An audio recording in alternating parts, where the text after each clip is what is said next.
Hey everyone, Mr. Happy here, and in this video we're going to be taking a look at the first update for Final Fantasy XIV Mobile over in China, patch 2.0.1. This is going to be incorporating the Bahamut raid series, which is being incorporated in a way I did not expect in most ways, as well as things like the first step of the Relic, weekly capstone tomestones, and a few other things. We're over here on the Final Fantasy XIV Mobile English Discord, where Rabla has posted a translation of the patch notes for us to read. So let's review and see what we've got in store. So we have the 7th Umbral Era Chronicles Bahamut quest series is now available. Can be started after completing the main scenario quest, The Ultimate Weapon. We have these 4 quests: Primal Awakening, Truth of the 7th Umbral Calamity, A Journey Once More into the Abyss, and Truth and Decision. So people who are familiar with the Binding Coil of Bahamut will recognize that those last 2 quests are actually for the second coil. Now, the graphic in-game showed turn 6 as like the default graphic of what people should expect. Actually, I think it showed Riven Road, which is turn 9. So I was like, wait, I thought they were only releasing the first update for Coil. Well, apparently they're not doing Coil in exactly the way I thought they would be doing it. They're not releasing 1, 2, 3, 4, and 5. They're releasing 1, 5, 6, and 9. Very odd, because some of my favorite bosses and some of my favorite encounters to refer back to are ones like turn 4 and turn 8. So those not being there is a pretty big disappointment for me. Now, there is also the Savage Unlock quest, which will be available after July. It will be made available after July 8th. And for Savage, it's not the same kind of Savage where it's like, you know, actually harder mechanics, or at least that's not what we've been led to believe. As far as I know, Savage, and maybe the patch notes will say otherwise, are supposed to be like no resurrections and no potions of any kind. So you can't like heal with your potions or anything like that. I'm not like crazy wild about that idea. It's kind of like Criterion Savage. I've said it before, but let's just get through the rest of the patch notes. So here you can see the Binding Coil of Bahamut turn 1 and 5, and then the second coil turn 1 and 4. So 1, 5, 6, and 9 is generally how we would refer to that, with a minimum item level of 120. So 120 is a pretty good spot. For reference, the highest item level I believe you can obtain prior to this update would be Titan Extreme Upgrade. So Titan Extreme just give you weapons in 14 Mobile. Instead, he drops Titan Rocks, and Titan Rocks can be used to upgrade your Tombstone gear from 110 to 120. However, after this update, there will be a lot more gear that will be made available that is a higher item level than this. And yes, this is way higher than the item level of this stuff normally would have been. Some of this makes sense because they're jumping straight to second coil, but it's also quite high. Now, as for the Savage difficulty, the minimum item level for that is 135. And it's gonna, as you can see, turn 1, 5, 1, and 4, and then second coils turn 1 and 4. Again, turn 8 Savage was one of my favorites. Turn 1, with the way they've reworked it, not too surprising. And turn 5 is probably just gonna feel like Ultimate. Maybe they'll do, I don't know, again, the mechanics, as far as I know, aren't supposed to be that different, but maybe the stats are just bumped up and that's why they have these higher minimum item levels. Let's just keep reading. Allegan Tomestones of Genesis are now available.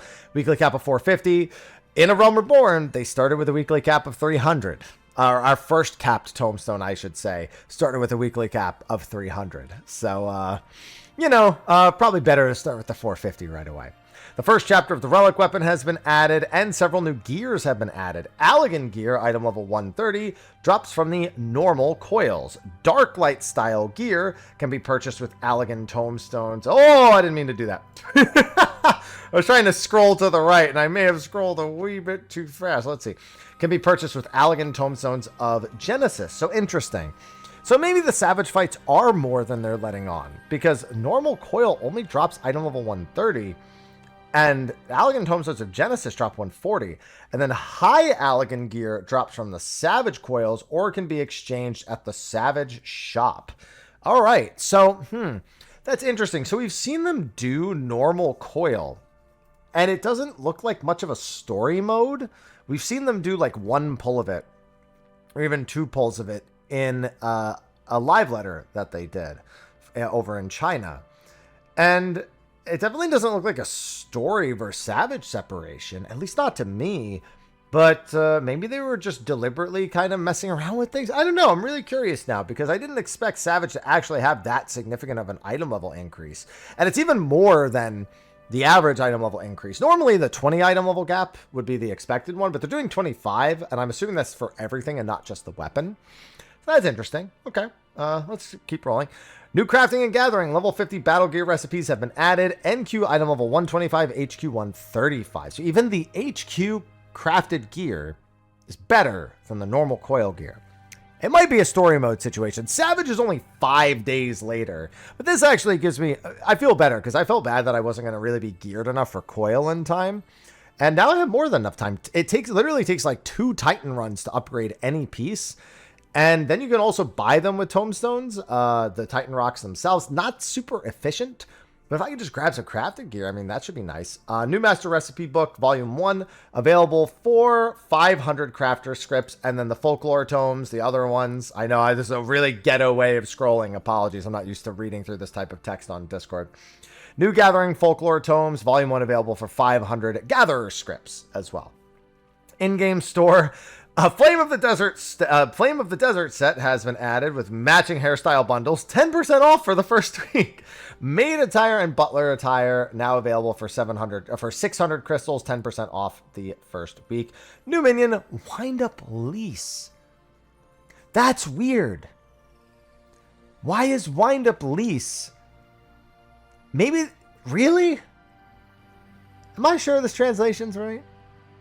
Lease isn't even revealed until Stormblood. Imagine 14 mobile was your first experience. Like, ooh, who's Wind Up Lease? Don't tell him, guys. That's really weird. And then some system updates. Power saving mode. Oh my god, that's so needed. For reducing battery consumption on mobile devices. New achievements for clearing Coil. New titles. Rafflesia Killer, the Conqueror, Serpent Hunter, and the Dragon's Redeemer. So if I recall... Oh, wow, yeah. So Rafflesia Killer is very... I don't think that's the exact text. Rafflesia Killer and the Conqueror are from turn 6 and 9 Savage currently, if I recall.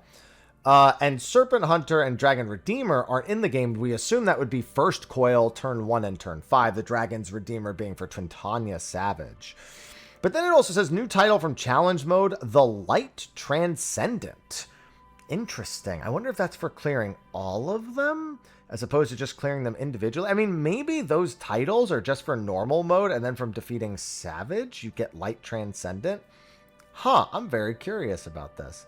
And then new Orchestrion roles, Thunderer, Through the Maelstrom, Turmoil, and A Light in the Sun. So yeah, you have Thunderer Through the Maelstrom, that's turn 5 and turn 9, and then Turmoil. Turmoil being in there is also... wild. It's so random. Turmoil is the last boss of Baldesion Arsenal. It's the Final Fantasy 11 Chains of Promethea boss theme. Wild to see that just be added, but it's for MGP. And then A Light in the Storm piano version is a store purchase. Of course it is. And then a bunch of new dye colors. So dye color is actually really important for them, both in terms of monetization as well as in terms of availability. So for the way dyes work, in case you don't know, in 14 mobile, when you use a dye on a piece, it unlocks that color for that piece. So if you ever want to change the dye, then you don't need to like buy more. Like for example, we have Rust Red here. Let's say you put Rust Red on your Bard artifact top. I don't know. Random example. If you apply it, it's now permanently unlocked for that piece. So even if you swap off of Rust Red, you can come back to Rust Red without buying another dye. So regularly introducing more colors and making sure they have all the colors that the base game already has, which clearly a bunch of these are in retail. So in fact, all of them might be. I don't know off the top of my head. Probably pretty important to make sure they keep up on dye colors because they sell the dyes and you can usually earn them in game as well. So people looking to spend money are probably going to be looking at those dyes. I also noticed there was a downloadable for this and that probably would have been smarter for the video, but hey, I like shouting out the Final Fantasy XIV mobile Discord and having it right in front of me definitely makes things better.